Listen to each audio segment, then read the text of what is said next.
Okay, so we're going to open up the floor for any conversations that we want to start about this and talk about maybe some other opportunities or lessons learned. So are there any questions from the audience?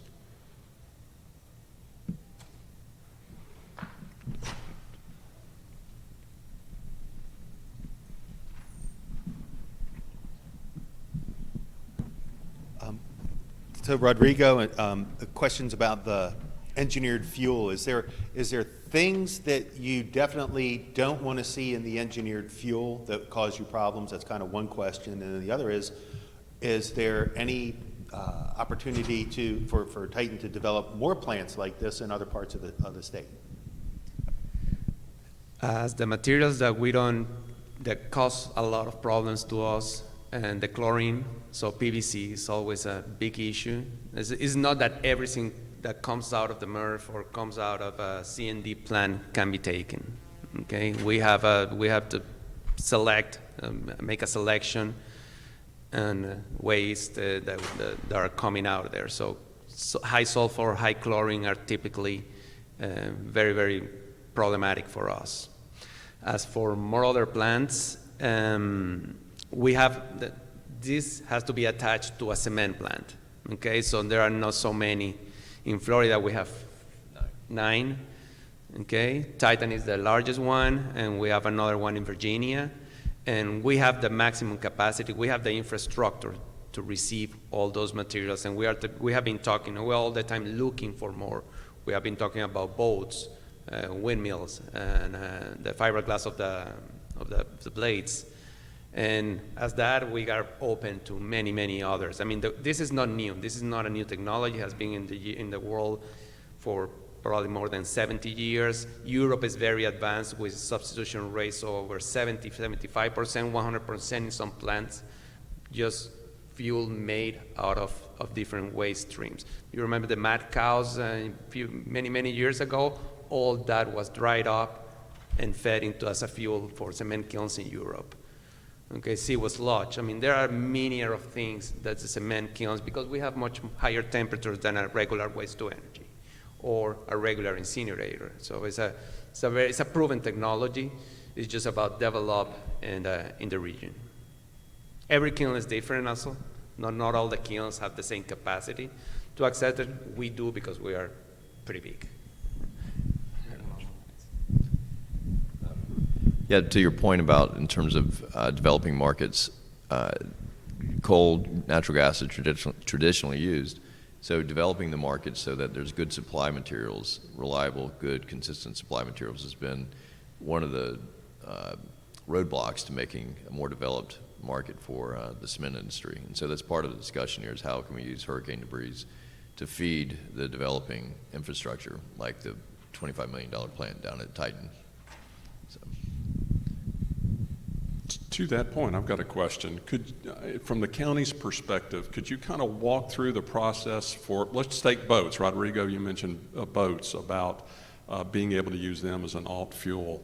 How would we potentially stage the scenario where you're getting the vessels coming out of storm debris, or even derelict vessels that the state deals with year in and year out?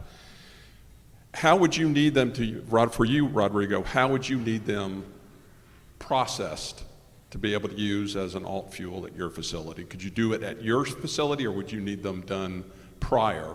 And then from the county's perspective, how are you all dealing with the boats right now? Are they being crushed and then landfilled, or how are you all managing them? For us, we have to bring them to a scrapyard, let them sit there because they're still titled property, and give the time for the property owner to come and claim the property. From there, they are broken down, and unfortunately, they are getting landfilled. What can be recycled is being pulled out and processed appropriately, but a majority of it is going into the landfills. Are they being broken down, or are they being put in whole? I'm sorry? Are the boats being landfilled whole, or are they being No, smashed? we crush it, we compact it. As for how the cement plant deal with that, definitely we need to crush them and grind it until 2 inches minus. This is the size that we can blow it into our system, and basically has a decent calorific value, and to substitute some fuel, it has some mineral components, a lot of silica from the glass content, and that can also help on the substitute a little bit the silica that we use from our raw materials. And of course, there are some safety concerns. We are an MSHA facility that is very tight in terms of safety, security, dust, and all that stuff, but it's proven. I mean, there's a Rhode Island experience already with derelict boats. Virginia is also looking into this, and well, Florida is the capital of the boats in the world, so I guess there are a lot of feedstock there. I was just going to ask the same with EVs. How did you guys manage the EVs in the cars, the electric vehicles and the batteries in them?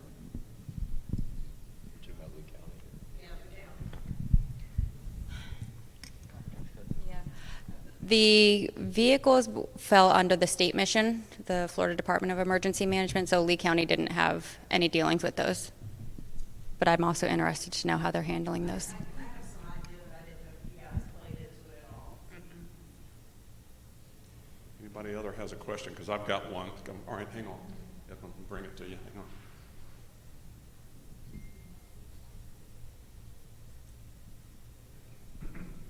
Did you do any analysis of the mulch that was distributed to the agricultural lands to document that it was well suitable?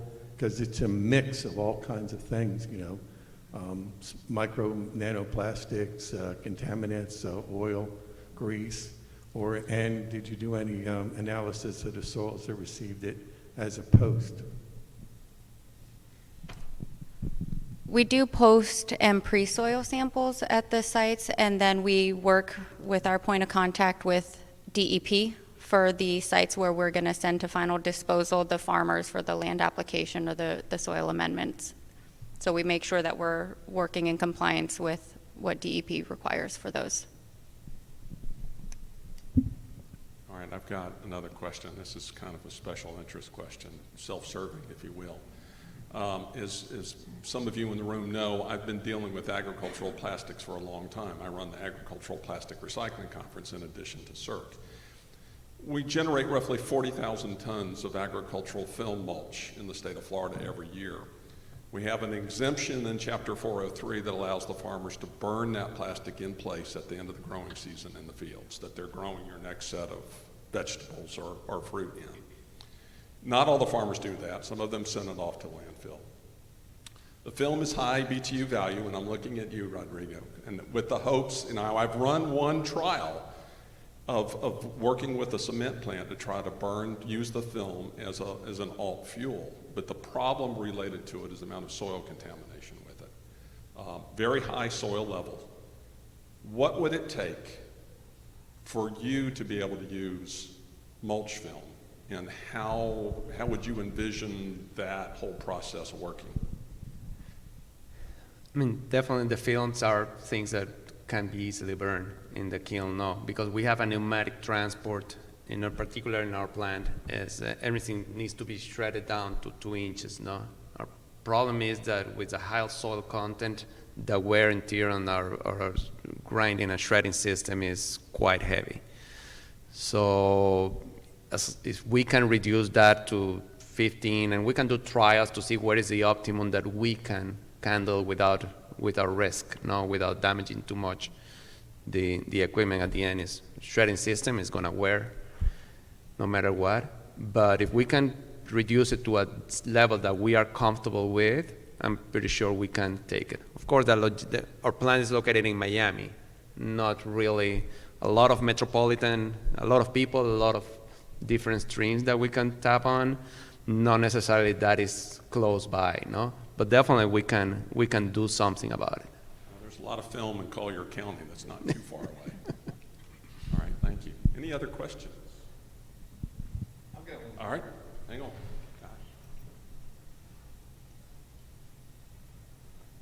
I didn't need to play golf today. I just run around like a As concerning the ag film, we have processed some at one of our facilities, and you're right, there's a lot of soil in that's wear and tear, but it also, the soil has no BTU, so the 10, 15 thousand BTUs you get out of the plastic is almost counter sunk by the amount of soil in there. So if you've got half your weight is soil, then you're talking about 6,000 to 7,000 BTUs, plus you tear up your machinery. I just wanted to add that in there. If there's a way to wash the plastic, that would be the way to go. Or reduce that soil in a dry cleaning process. Somebody else had their hand up. No? No.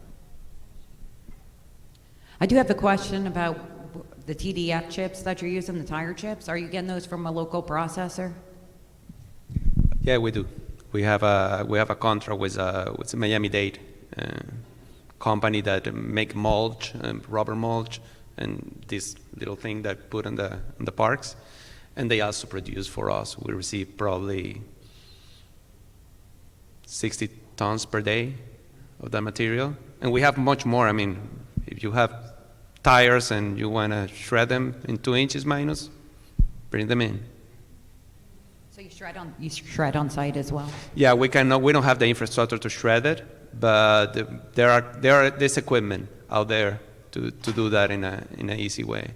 Take out the metal and cut it down. Thank you. All right, any other questions? Well, seeing none, thank you, panelists and presenters, for doing what you do and sharing with us your story of how you manage the storm debris and how, from a cement plant, both Rodrigo and Max, how you guys deal with the alt fuels issues. Let me just make a couple of comments in closing. I will be packaging all the presentations to PDF and shooting those out to everybody along with the videos. Thank you, AV guys, for doing what you guys do, because I could not do that anymore. I got enough to do with all the conference stuff that we've done. I don't need to be doing AV anymore. So thank you. I'll get all those packaged up and send it out to everybody. I will back in Destin next year. Hopefully, the majority of you can join us there. I want to thank everybody for your participation and have a safe trip home. Thank you, panelists.